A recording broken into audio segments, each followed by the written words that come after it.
Welcome back. You're watching the late night news. On to a few national stories now. With less than 2 months to go for the Commonwealth Games, Health Minister Ghulam Nabi Azad is worried that the unfinished work at sites is contributing to the spread of dengue in the capital. The number of dengue cases is the highest in the last 6 years in New Delhi. Today, Ghulam Nabi Azad blamed the CWG sites and heavy rain for dengue. Delhi on Saturday recorded the highest single-day incidence of this disease this season, with 36 more patients testing positive for the disease, taking the total number of cases to a whopping 384.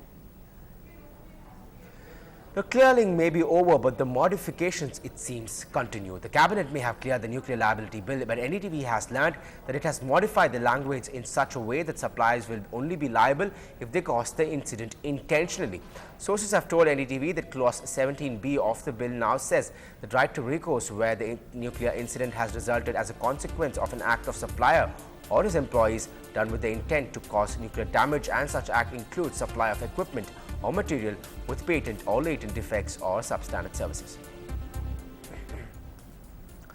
Moving on, a new worry for Uttar Pradesh. 4 infants, all below 9 months, have died near Lucknow after they were vaccinated for measles.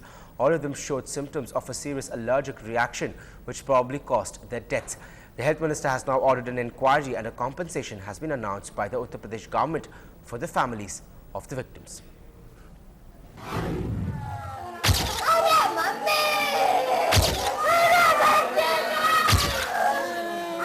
Minutes after they were given the measles vaccine, 4 infants, Kumari, Sanya, Rekha and Sahil, fell seriously ill.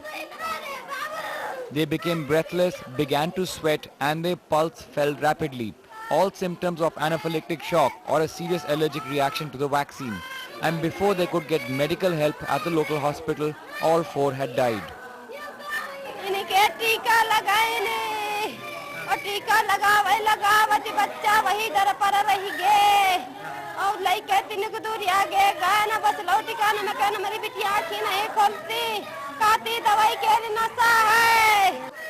Such measles vaccine-related deaths are rare, but have been reported in the past. In 2008, 4 children died under similar circumstances in Tamil Nadu. The measles vaccination program was then suspended and the entire batch of vaccines were recalled.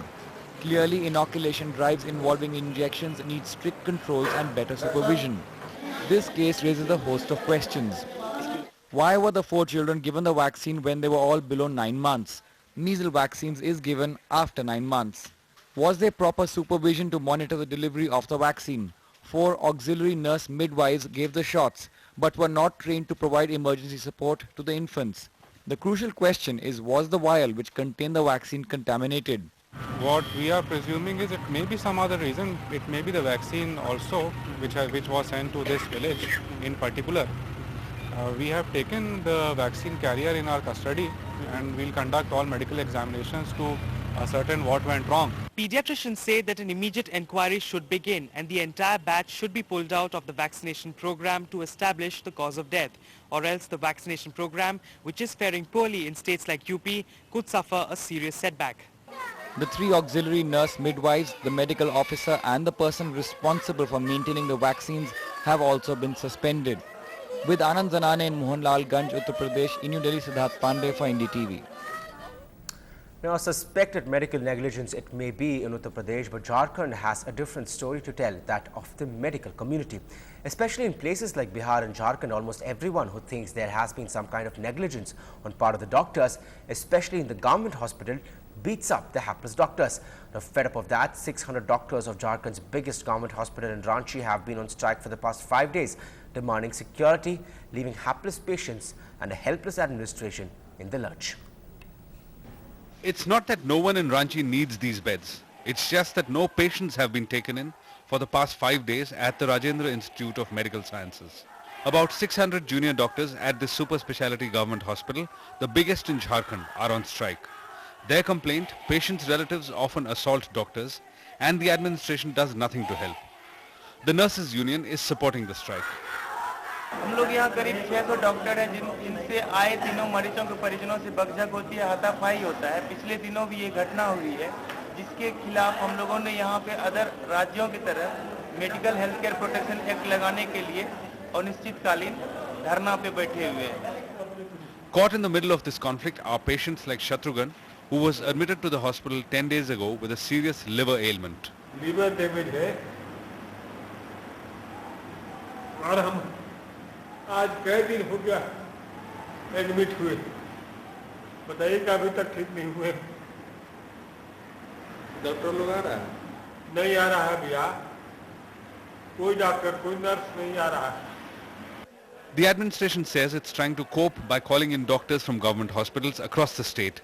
One round of talks between the doctors and the management has already failed. So far, there are no signs that the stalemate will end soon. With Harivansh Sharma in Ranchi and Alok Pandey in Patna, Madhusudan for NDTV. There's a mood of celebration in Kerala not only because it's the Onam season but also because popular Congress MP from the state, Shashi Tharoor, tied the knot with Sunanda Pushkar in a traditional wedding at the ancestral house in Palakkad today. This is Shashi Tharoor's third marriage. The ceremony took place in the presence of Tharoor's grandmother, Jaishankari Amma. It was attended by close relatives of the couple. The couple are to return to Thiruvananthapuram, Tharoor's constituency, where a reception will be held. The Tharoor-Sunanda relationship surfaced during the bid for the Kochi IPL team, which turned into a major controversy, forcing Tharoor to step down as the Minister for State of External Affairs. Now, the Indian government has sent a notice to internet major Google for showing Pakistan-occupied Kashmir as a part of Pakistan.